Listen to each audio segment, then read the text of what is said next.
साथियों, आज हम बात करेंगे competencies of a great recruiter.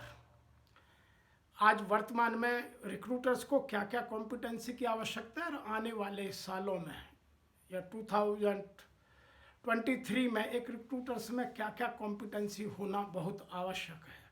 सबसे पहली कॉम्पिटेंसी है नेटवर्किंग। आज रिक्रूटमेंट के लिए नेटवर्किंग स्ट्रांग होना बहुत आवश्यक है। उसके तीन प्रमुख कारण हैं। नंबर एक, कॉम्पिटेंसी में नेटवर्किंग का रोल है, you will get the good candidate through your network. Number two, जो नेटवर्किंग का बेनिफिट है, you can do the campus interview in A grade और B grade institutions through your network. Number three, your networking can reduce the time and expenses on reference check. तो एक strong networking एक अच्छे recruiter की बहुत बड़ी competency है। Number दो बात करते हैं हम integrity, the ability to speak the truth. एक रिक्रूटर में सत्य बोलने की क्षमता या एबिलिटी बहुत अधिक होनी चाहिए।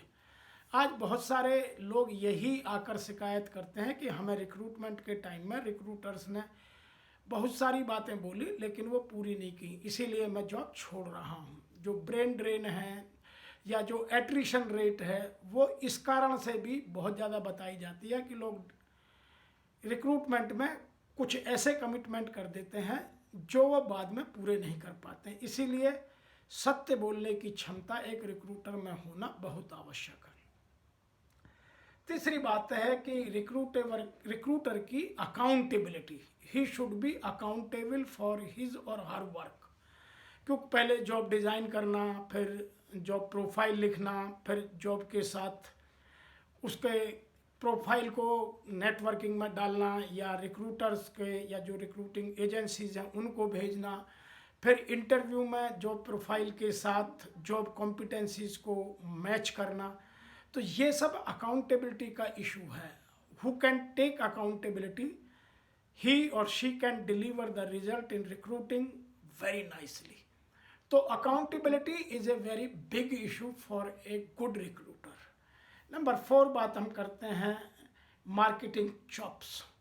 उसको अपनी ऑर्गेनाइजेशन की ब्रांड बिल्डिंग या मार्केटिंग करना और अपने उस पोजीशन की जिसके लिए वो रिक्रूट कर रहा है या जो उनकी एचआर पॉलिसीज है या कंपनी की पॉलिसीज है उनकी ब्रांडिंग करना, उनकी मार्केटिंग करना और एक अच्छे टैलेंट को अट्रैक्ट करना आना बहुत आवश्यक है।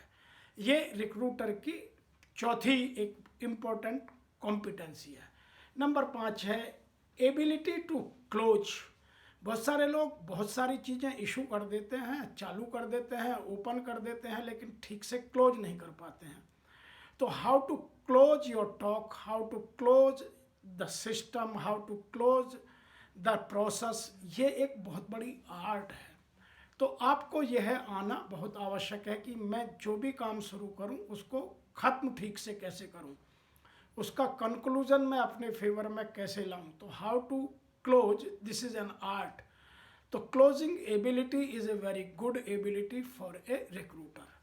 नंबर 6 जो एबिलिटी है वो है कंसल्टेटिव स्किल, कि आप किसको कंसल्ट कर रहे हैं, कहाँ से कंसल्टेशन ले रहे हैं, या रिक्रूटिंग प्रोसेस में जो आपने अपनी प्रोसेस अपनाई है उनकी कंसल्टेटिव अप्रोच में कहाँ कहाँ किसको ठीक से कंसल्ट कर पा रहे हैं, नेगोशिएट कर पा रहे हैं, अपनी ब्रांड को ठीक से बेच पा रहे हैं।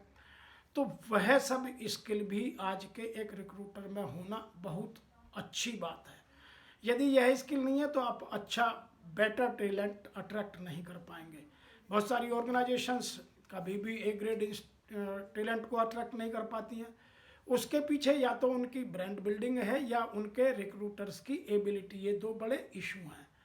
नंबर नेक्स्ट बात करते हैं हम कि जो हमारी बीइंग ए फ्यूचरिस्ट, आपको अपने फ्यूचर के बारे में जानना समझना बहुत आवश्यक है। यदि आपने अपने फ्यूचर को ठीक से नहीं समझा, आपने अपने फ्यूचर की नीड को, ऑर्गेनाइजेशन नीड को, कैंडिडेट के फ्यूचर को, कैंडिडेट की कॉम्पिटेंसीज को ठीक से नहीं समझा और आप फ्यूचरिस्टिक बात नहीं करते हैं, ग्रोथ की बात नहीं करते हैं, तो you can not attract a good talent. तो ऐसी बहुत सारी एक चीज़ें हैं जो फ्यूचरिस्टिक अप्रोच के साथ जुड़ी हुई हैं। इसीलिए रिक्रूटर को फ्यूचरिस्टिक होना बहुत आवश्यक है कि वो लोगों को ड्रीम दिखा सके और उन ड्रीम को फुलफिल करने की एबिलिटी अपने में, अपनी ऑर्गेनाइजेशन में पैदा कर सके। तो जो कैरियर पाथ की बात करे या जो गोल एक्सरसाइज की बात करे, गोल ओरिएंटेशन की बात करे, जो प्रोसेस को ठीक से फुलफिल कर सके, इन सब बातों की बहुत आवश्यकता है। Last but not the least, जो 8th कॉम्पिटेंसी है वह है फियरलेसनेस। एक रिक्रूटर के अंदर डर नहीं होना चाहिए। आज मैं देखता हूं कि बहुत सारे लोगों में बहुत सारे फियर घुसे हुए हैं।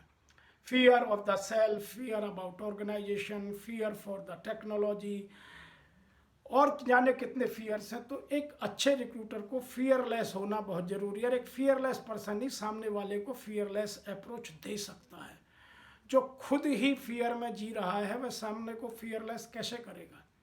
तो एक अच्छे रिक्रूटर में फियरलेस अप्रोच का होना बहुत आवश्यक है और वह फियर फ्री होकर जो रिक्रूटमेंट करेगा, जो रिक्रूटमेंट प्रोसेस को आगे बढ़ाएगा, जो प्रोसेस को कंप्लीट करके उसका आउटपुट देगा, जो प्रोसेस को क्लोज करेगा, उसका आउटपुट ऑर्गेनाइजेशन के फेवर में और उसके फेवर में ही होगा।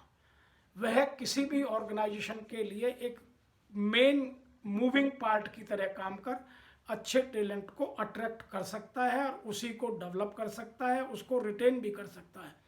तो टैलेंट अट्रैक्शन, टैलेंट रिटेंशन और टैलेंट डेवलपमेंट में फियरलेस होना बहुत आवश्यक है। तो ये 8 कॉम्पिटेंसी हैं जो किसी भी रिक्रूटर में होना बहुत आवश्यक